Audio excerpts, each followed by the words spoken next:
Prashant sir, നമുക്കറിയാം നിലവിൽ പാകിസ്ഥാന്റെ ഒരാവശ്യം എന്ന് പറയുന്നത്, അല്ലെങ്കിൽ പാകിസ്ഥാന് വേണ്ടത് സിന്ധു നദീജലമാണ്.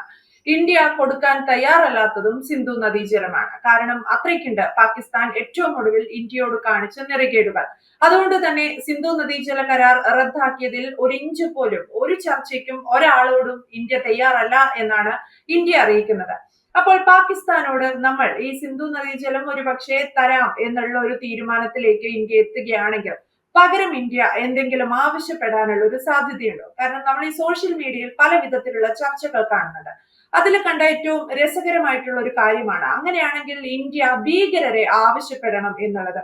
അതായത് നമുക്കറിയാം ദാവൂദ് ഇബ്രാഹിം ഉണ്ട്, അതുപോലെ മസൂദ് അസർ ഉണ്ട്, ഹാഫിസ് സെയ്ദ് ഉണ്ട്, അങ്ങനെ കുറച്ച് ഭീകരരുണ്ട് പാകിസ്ഥാനിൽ.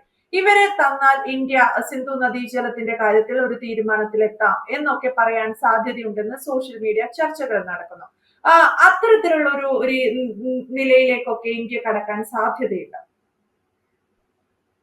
ഇപ്പം ഏത് രീതിയിലേക്കുള്ള ചർച്ചയാവണം എന്നുള്ളതിനെ പറ്റി ഇപ്പം പ്രധാനമന്ത്രിയും ഉന്നത അധികാരത്തിലുള്ള അതിന് ഉത്തരവാദിത്തപ്പെട്ടവരും കൂടിയിരുന്ന് ചർച്ച വരുമ്പോൾ അത് ഏത് രീതിയിലായിരിക്കണം എന്നതിനെ പറ്റി ആലോചിക്കുന്നുണ്ട്. കാരണം നമ്മുടെ ഡൽഹിയിൽ ചർച്ചയ്ക്ക് മുമ്പുള്ള കാര്യങ്ങളെ പറ്റിയുള്ള ഒരു ഡിസ്കഷൻ നടക്കുന്നു.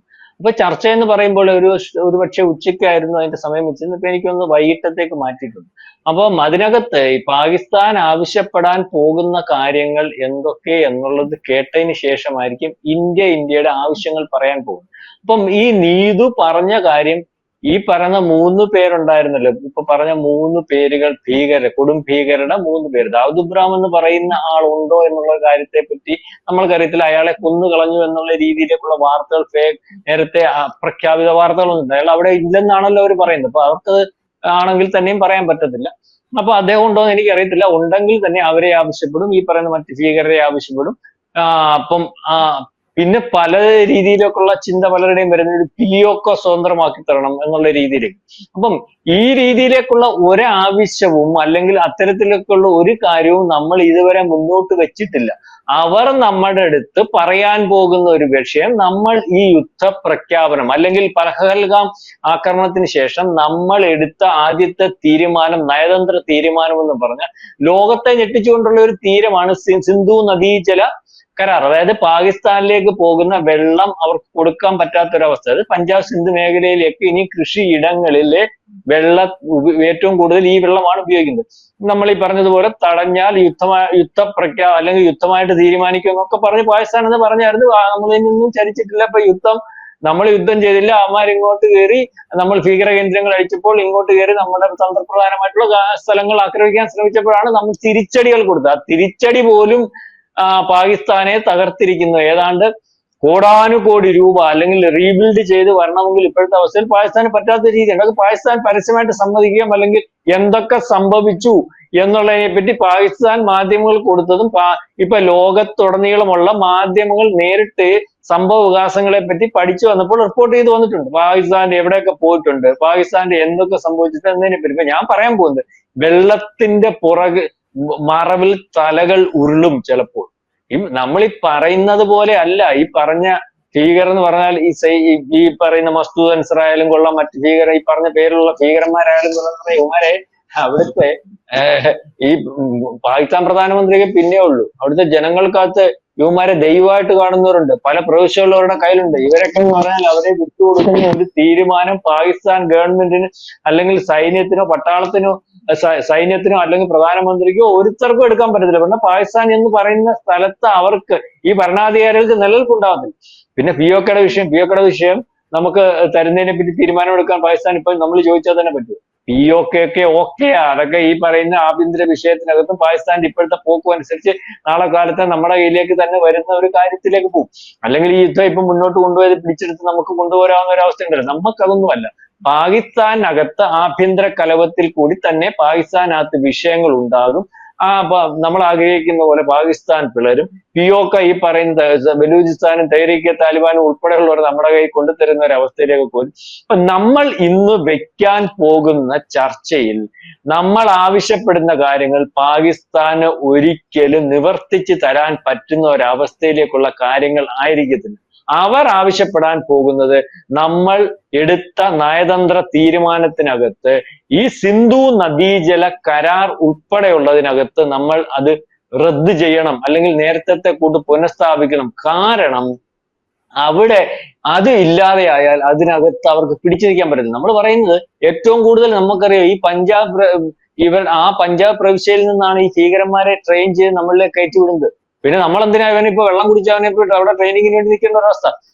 അപ്പൊ അതിന് തയ്യാറാവത്തില്ല. കാരണം ഇന്ത്യ വളരെ ലക്ഷ്യത്തോടു കൂടിയാണ് ഇപ്പൊ യുദ്ധം നിർത്തുന്ന ഒരവസ്ഥ വന്നപ്പോഴും നമ്മൾ പറഞ്ഞു ആയുധങ്ങൾ കൊണ്ടുള്ള യുദ്ധം നിർത്താൻ നയതന്ത്ര ബന്ധത്തിനകത്ത് അല്ലെങ്കിൽ എടുത്ത തീരുമാനത്തിനകത്ത് യാതൊരു പുനരാലോചനയും ഇല്ല എന്ന് പറയുമ്പോൾ പാകിസ്ഥാൻ പറയുന്ന രാജ്യത്തെ തീർത്തും ഇല്ലാതാക്കുന്നതിന് വേണ്ടി നാളെ ദീർഘവീക്ഷണത്തോടു കൂടി, അതായത് നമ്മൾ പറയത്തില്ലേ ചില ഇത് കുറെ ദിവസം കഴിയുമ്പോഴത്തേന് അതങ്ങ് ഇല്ലായ്മ ആയിക്കോളും. കാരണം പാകിസ്ഥാൻ ഇപ്പൊ തന്നെ തകർച്ചയുടെ വക്കിലാണ്. യാതൊരു രീതിയിലും ജീവിക്കാൻ പറ്റുന്ന ഒരവസ്ഥയില്ല. ഇപ്പൊ നടത്തിയ അക്രമത്തിൽ അവർക്ക് പറ്റിയ ആഘാതത്തിന് കരകയറണമെങ്കിൽ കോടാനുകോടി രൂപ വേണം. അതിനകത്ത് ആഭ്യന്തര വിഷയം അവിടെ നടക്കുകയാണ്. അപ്പോൾ അവിടെ ആകപ്പാടെയുള്ള എക്കണോമിക്കൽ ഗ്രോത്ത് എന്ന് പറഞ്ഞാൽ കൃഷിയാണ്. അല്ലെങ്കിൽ ഈ കൃഷി ചെയ്ത് തന്നെത്താനെ അവർ ആ കൃഷി ചെയ്യുന്നതിനകത്തുനിന്ന് ഭക്ഷണം കഴിച്ച് കിടക്കുന്ന കോടിക്കണക്കിന് ആൾക്കാരുണ്ട്. അവർക്ക് അതിനുള്ള മാർഗം കൂടി അടയുകയാണെങ്കിൽ പാകിസ്ഥാൻ പിടിച്ചേക്കാൻ പറ്റുന്ന ഒരു അവസ്ഥയില്ല. മാത്രവുമല്ല ഈ സിന്ധു നദീജല കരാറിനെ പറ്റി ഇതെടുത്തുകൊണ്ട് ഈ UN ചെന്നപ്പോഴും അല്ലെങ്കിൽ IMF ചെന്നപ്പോഴും ഒക്കെ അവർ പറഞ്ഞു ഞങ്ങൾക്ക് അറിയത്തില്ല, ഞങ്ങൾ അത് കാരണപ്പെട്ടത് വണ്ടം കണ്ടൊരു തീരുമാനം എടുത്ത അവരങ്ങനെ തീരുമാനം എടുത്തെങ്കിൽ അതിനെപ്പറ്റി പുനരാലോചന നടത്തുന്നതിന് വേണ്ടിയോ ആ തീരുമാനം പുനഃപരിശോധിക്കുന്നതിന് വേണ്ടി അത് അല്ലെങ്കിൽ പഴയ രീതിയിൽ ആക്കണമെന്ന് പറയാനുള്ള രീതിയിലൊക്കെ ഉള്ള കാര്യങ്ങൾ ഞങ്ങൾക്കില്ല, ഞങ്ങൾക്ക് അതിന് അവകാശമില്ല, ഞങ്ങൾക്ക് അതിന് കഴിയത്തുമില്ല, ഞങ്ങൾക്ക് അതിന്റെ ആവശ്യവുമില്ല. അപ്പം എല്ലാ രീതിയിലും പാകിസ്ഥാൻ പെട്ടിരിക്കുകയാണ്. പാകിസ്ഥാൻ നാളെ കാലത്തും ഈ ഒരു വിഷയത്തിലും നമ്മുടെ അടുത്ത് അടിയറവ് പറയേണ്ടി വരും. നിലനിൽപ്പിന് വേണ്ടി നമ്മുടെ അടുത്ത് സംസാരിക്കേണ്ടി വരും. ഒരുപക്ഷെ മൂന്നാമത് ആളിനെ നിർത്തി സംസാരിക്കേണ്ടി വരും. പക്ഷെ ആളിനെ നിർത്തി സംസാരിച്ചാലും ഇന്ത്യയുടെ ഒരു വിഷയം, ഇന്ത്യയുടെ താല്പര്യത്തെ മറികടന്ന് ഒരു തീരുമാനവും എടുക്കുന്ന ഒരു പ്രധാനമന്ത്രിയല്ല നമ്മുടെ പ്രധാനമന്ത്രി. അതുകൊണ്ട് ഈ ചർച്ച എങ്ങനെ ആവുമെന്നറിയത്തില്ല. ഒരുപക്ഷെ വെള്ളത്തിന്റെ വേണ്ടി അവിടുത്തെ തലകൾ ഉരുളും, വെള്ളത്തിന്റെ മറവിൽ അല്ലെങ്കിൽ വെള്ളത്തിന്റെ മുകളിൽ തലകൾ ഉരുളുമോ എന്ന് നമ്മൾക്കറിയത്തില്ല. നമ്മൾ ആഗ്രഹിക്കുന്നതാണ് ഇന്ത്യ എന്താണ് ചർച്ച ചെയ്യാൻ പോകുന്നത്, ഇന്ത്യ എന്താണ് പറയാൻ പോകുന്നത്, ഇന്ത്യ എന്താണ് ആവശ്യപ്പെടുന്നത് എന്നൊക്കെ അത് വളരെ രഹസ്യമാണ്.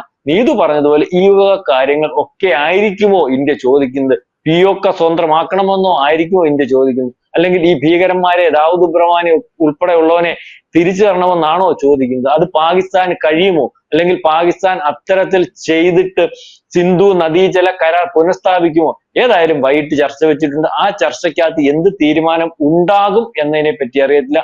ഇന്നലെ വൈകിട്ടും പ്രകോപനം ഉണ്ടാക്കാൻ വേണ്ടി പാകിസ്ഥാൻ ശ്രമിച്ചിരുന്നു എന്നാണ് നമ്മൾക്ക് മനസ്സിലാവുന്നത്. അതായത് ഈ ചർച്ച ചെയ്യുന്നവരും അതിനകത്ത് വെടിവെക്കുന്നവനും അല്ലെ വെടി നിർത്താൻ പറയുന്നവനും ഒന്നും അവിടെ ഇല്ല. പാകിസ്ഥാന്റെ അകത്തെ വിഷയം പ്രധാനമന്ത്രി പറഞ്ഞ സൈനിക തലവൻ കേൾക്കത്തില്ല.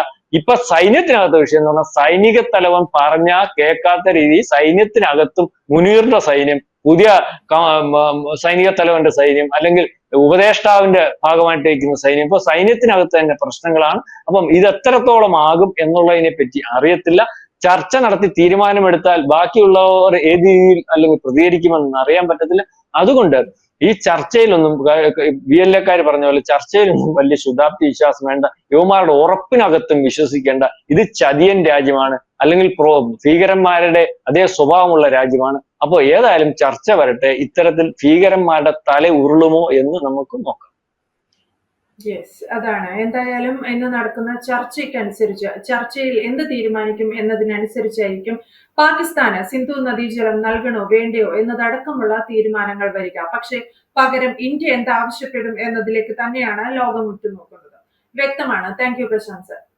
കൂടുതൽ വാർത്തകളും വിശേഷങ്ങളും നിങ്ങളിലേക്ക് എത്താൻ ABC മലയാളം സബ്സ്ക്രൈബ് ചെയ്യുക, ബെൽ ബട്ടണും അമർത്തുക.